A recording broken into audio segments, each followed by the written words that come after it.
आज आपण तुरीच्या सोल्यापासून वडे तयार करणार आहोत. त्यासाठी लागणारे साहित्य: एक बाउल भरून तुरीचे सोले, हिरव्या मिरच्या, जिरे पावडर, धने पावडर, तांदळाचं पीठ, मीठ, हळद आणि कोथिंबीर. हे पहा, तुरीचे दाणे मी बारीक करून घेतलेले आहेत. कोथिंबीर बारीक चिरून घेतली, हिरवी मिरची बारीक कुटून घेतली आणि लसणाची पेस्ट केली. आता यात मी थोडंसं तांदूळाचं पीठ टाकणार आहे, फक्त बाइंडिंगसाठी, जास्त नाही, थोडंसं. हिरवी मिरचीची पेस्ट, चवीप्रमाणे आपल्याला तिखट पाहिजे तेवढं, लसणाची पेस्ट, हळद कलरसाठी, थोडीशी चिमूटभर, जिऱ्याचं पावडर, हे पहा छोट्या चमच्याने 2 चमचे आहे, धना पावडर आणि कोथिंबीर, चवीपुरतं मीठ. मी एवढं मीठ घालत आहे त्यात. असं एकत्र मिक्स करून घ्यायचं. छान.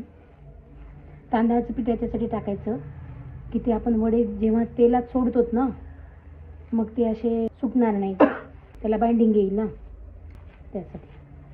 त्याचे आपण छोटे छोटे वडे तयार करूयात. पाहायचं लागलं तर अजून तांदळाचं पीठ टाकायचं. हे बरोबर झालेलं आहे. असे वडे तयार करून घ्यायचे. हे पहा, मी हे सर्व वडे इथे तयार करून घेतलेले आहेत आणि डीप फ्राय करण्यासाठी वडे बुडतील इतपत तेल घेतलेलं आहे. हे आपण गरम करण्यास ठेवूयात. हे वडे आपल्याला पूर्ण डीप फ्राय करून घ्यायचे आहेत. तेल गरम करून घेऊयात.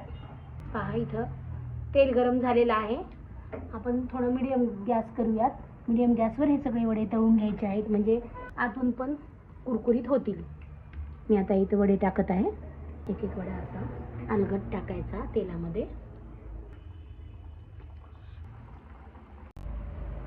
वरती आलेले आहेत, पाहू शकता.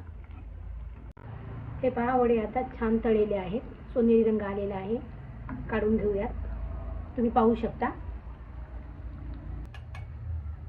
प्लेटमध्ये काढून घेऊयात आपण. पहा, वडे सर्व केलेले आहेत, खाण्यासाठी तयार आहे. हिरवी चटणी तयार केलेली आहे, सोबत लाल चटणी पण आहे. त्यावर थोडासा चाट मसाला टाकायचा, वड्यावर थोडासा स्प्रिंग करायचा चाट मसाला. कशी खुसखुशीत झालेली आहेत, तुम्ही पाहू शकता.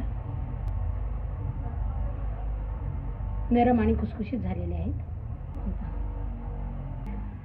हे पहा, तुम्ही खाऊ शकता.